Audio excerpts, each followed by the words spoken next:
Hello, low ego action heroes. This is Debbie Levitt from DeltaCX.com, and sometimes I'm asked, especially by somebody transitioning into UX as a career or trying to get that first CX job, what's wrong with a job that wants you to wear a lot of hats? They want you to do research, information architecture, interaction design, prototyping, visual design, front-end coding, and of course, must know Google Analytics.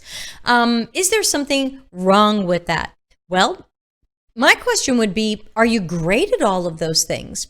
If somebody had you do those at a job and you were being held accountable for how those tasks went, could you really do them?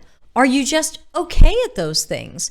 Are you sure you want to wear all those hats? Do you love to do all of those things? Some people don't love to write code. So then do you want to learn to code and get a job coding if you don't like to code? Some people don't like to do visual design. Well, then do you want to get a job where you do visual design? Some people don't like research. I can go on.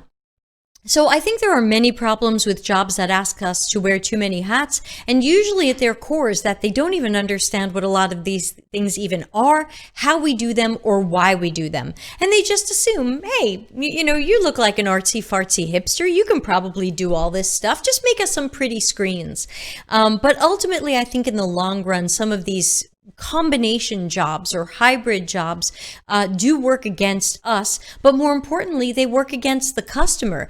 Is the customer getting a better product? Because we've been seeing more and more hybrid jobs over the past 3-4 years. Are the products better?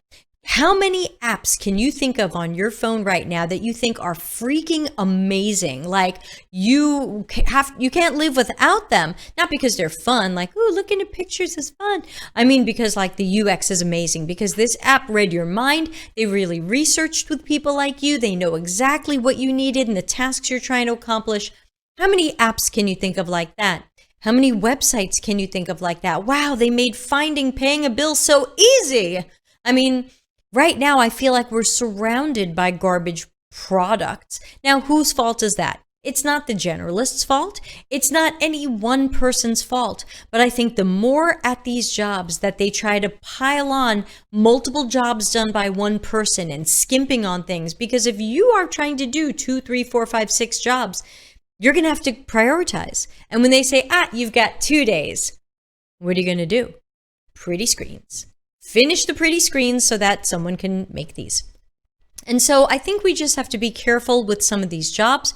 Are we putting too much pressure on ourselves? Will we burn out? Do we really have the skill and abilities and proficiency to do all of these well? Or might we have oversold what we can do, and now the product for the customer might not be as good because we maybe weren't totally honest about how good we were at thing X?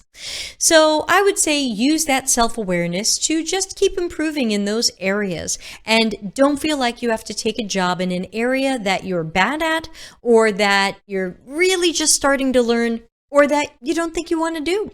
I know I don't want to write code. I don't go for those jobs. I don't think I'm a great visual designer. I don't go for those jobs. You will find something that fits you, and you don't have to twist yourself into a pretzel to fit someone else's mold. Yes, there are lots of hybrid jobs out there, but there are still jobs that want the specialist and the T-shaped person, and you can be that. I promise. So on that note, please subscribe to the YouTube channel, hit the like button, or as we say, empathize with the like button. Feel with it. And of course, you're welcome to join our Slack channel. There's no charge or membership at all. We'll be happy to see you there.